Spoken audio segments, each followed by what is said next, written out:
আজকে আমরা আলোচনা করব নবম শ্রেণীর বোর্ড চ্যাপ্টার, যেটা হচ্ছে আমাদের পারিপার্শ্বিক পদার্থসমূহ কি বিশুদ্ধ। এই যে বিশুদ্ধ মানে কি,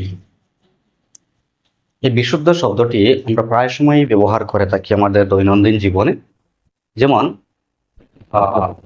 যখন আমরা বাজার থেকে কোনো জিনিস কিনে আনি, তখন এই জিনিসগুলো বিশুদ্ধ কিনা সেটা আমরা যাচাই করি। সেটা কিভাবে আমরা যাচাই করি যে একটা বস্তু, একটা পদার্থ বিশুদ্ধ কিনা? যেমন আমরা যখন বাজার থেকে দুধ কিনে আনি, তখন সেই দুধ বিশুদ্ধ কিনা বলতে আমরা এটাই বুঝি যে সেই দুধের মধ্যে জল মিশ্রিত আছে কিনা। এবং যদি সেই দুধের মধ্যে জল মিশ্রিত থাকে তাহলে আমরা বলি সেটা বিশুদ্ধ নয়, এবং যদি জল মেশানো না হয় তাহলে আমরা বলি সেটা বিশুদ্ধ। অর্থাৎ আমাদের কাছে সাধারণ মানুষ যারা আছে, জনসাধারণের কাছে বিশুদ্ধ শব্দের অর্থটি হচ্ছে নির্ভেজাল, মানে তার মধ্যে কোনো ভেজাল মিশ্রিত নেই। ভেজালহীন যদি হয় তাহলে সেটাকে আমরা বিশুদ্ধ বলি, আর যদি ভেজাল মিশ্রিত থাকে তাহলে আমরা সেটাকে বিশুদ্ধ বলি না। সুতরাং সাধারণ মানুষের কাছে বিশুদ্ধ শব্দের অর্থ হচ্ছে নির্ভেজাল বা ভেজালহীন। কিন্তু একজন বিজ্ঞানীর কাছে এই বিশুদ্ধ শব্দের অর্থ কিন্তু সম্পূর্ণ আলাদা।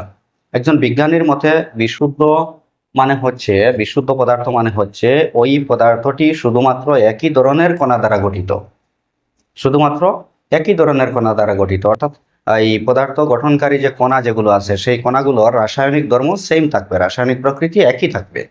যদি কোনো পদার্থের গঠনকারী উপাদানগুলো, গঠনকারী কণাগুলো যদি একই রাসায়নিক ধর্ম বিশিষ্ট হয় তাহলে সেই পদার্থটাই বিজ্ঞানীদের কাছে হচ্ছে বিশুদ্ধ।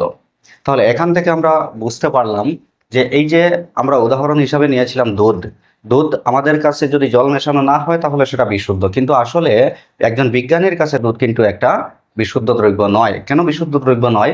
কারণ দুধ যে গঠনকারী যে উপাদান যেগুলো আছে, যে কণা যেগুলো আছে, দুধ গঠিত হয়, দুধের মধ্যে জল থাকে, স্নেহ পদার্থ থাকে, প্রোটিন থাকে, এবং এই দুধ গঠনকারী উপাদানগুলো বা কণাগুলো জল, প্রোটিন এবং স্নেহ পদার্থ, এইগুলোর কিন্তু রাসায়নিক ধর্ম একই নয়। এগুলোর রাসায়নিক ধর্ম প্রত্যেকটার ক্ষেত্রে আলাদা আলাদা। জলের যে রাসায়নিক ধর্ম এবং প্রোটিনের যে রাসায়নিক ধর্ম এবং স্নেহ পদার্থের যে রাসায়নিক ধর্ম, সেগুলো কিন্তু সম্পূর্ণ আলাদা আলাদা। সুতরাং একজন বিজ্ঞানীর কাছে দুধ কিন্তু বিশুদ্ধ দ্রব্য নয়, সেটা হচ্ছে একটা মিশ্রণ। তাহলে আমাদের চারপাশের যে পদার্থ যেগুলো আছে, আমাদের পারিপার্শ্বিক পদার্থগুলোর মধ্যে বেশিরভাগ পদার্থই হচ্ছে বিশুদ্ধ দ্রব্য নয়, অর্থাৎ সেগুলো হচ্ছে মিশ্রণ।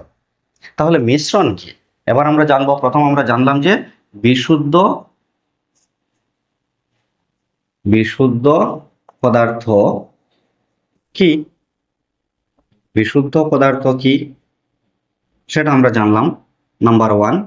নাম্বার 2 আমরা জানবো মিশ্রণ কি, মিশ্রণ কি। তো এখান থেকে আমরা এটাই বুঝতে পারলাম যে যদি কোনো পদার্থ গঠনকারী কণাগুলো একই ধর্ম বিশিষ্ট না হয়, অর্থাৎ একাধিক প্রকারের রাসায়নিক ধর্ম বিশিষ্ট কণা দ্বারা, একাধিক প্রকারের কণা দ্বারা যদি কোনো পদার্থ গঠিত হয় তাহলে সেই পদার্থটাকেই আমরা মিশ্রণ বলবো। যেমন এখানে দুধ আমরা উদাহরণ হিসাবে নিয়েছিলাম। সেই দুধ যেহেতু স্নেহ পদার্থ জল এবং প্রোটিন দ্বারা গঠিত, একাধিক প্রকারের কণা দ্বারা গঠিত, একাধিক রাসায়নিক ধর্ম বিশিষ্ট কণা দ্বারা গঠিত, সেই দুধ হচ্ছে একটা মিশ্রণ। একাধিক প্রকারের কণা দ্বারা গঠিত পদার্থকে মিশ্রণ বলা হয়। আমাদের দৈনন্দিন জীবনে আমরা বিভিন্ন ধরনের মিশ্রণ দেখতে পাই, যেমন জল এবং লবণ যদি আমরা একসাথে মিশ্রিত করি, একটা গ্লাসের মধ্যে জল নিয়ে তাতে যদি আমরা কিছু পরিমাণ লবণ দিয়ে দিই তাহলে সেটা হয়ে যাবে মিশ্রণ। এবং একটা মিশ্রণ যে পদার্থগুলো দ্বারা গঠিত হয়, একটা মিশ্রণ যে বিশুদ্ধ পদার্থগুলো দ্বারা গঠিত হয়, সেই বিশুদ্ধ পদার্থগুলোকে বলা হয় দ্রব্য। একটা মিশ্রণ যে বিশুদ্ধ পদার্থগুলো দ্বারা গঠিত হয়, সেই বিশুদ্ধ পদার্থগুলোকে বলা হয় দ্রব্য। তাহলে নেক্সট কোয়েশ্চন আমরা বলতে পারি যে দ্রব্য কি। যেমন দুধ, দুধ জল এবং স্নেহ পদার্থ এবং প্রোটিন দ্বারা গঠিত। তো জল হচ্ছে একটি বিশুদ্ধ পদার্থ, সুতরাং এটাকে আমরা দ্রব্য বলবো। স্নেহ পদার্থ একটি দ্রব্য, প্রোটিন একটি দ্রব্য। অর্থাৎ একটা মিশ্রণ যে বিশুদ্ধ পদার্থ দ্বারা গঠিত হয়, সেই বিশুদ্ধ পদার্থগুলোকে বলা হয় দ্রব্য। এবং এই যে দ্রব্য, অর্থাৎ বিশুদ্ধ পদার্থ, মিশ্রণ যে বিশুদ্ধ পদার্থ দ্বারা গঠিত বা যে দ্রব্য যেটা আছে, সেই দ্রব্যকে কিন্তু কোনো ভৌতিক প্রক্রিয়া দ্বারা তাকে আর পৃথক করা যায় না।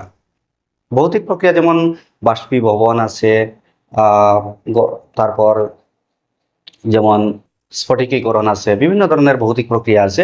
কোনো ভৌতিক প্রক্রিয়ার সাহায্যে আমরা এই দ্রব্যকে কিন্তু আর পৃথক করতে পারবো না, সেটা কিন্তু আমাদের কাছে সম্ভব নয়।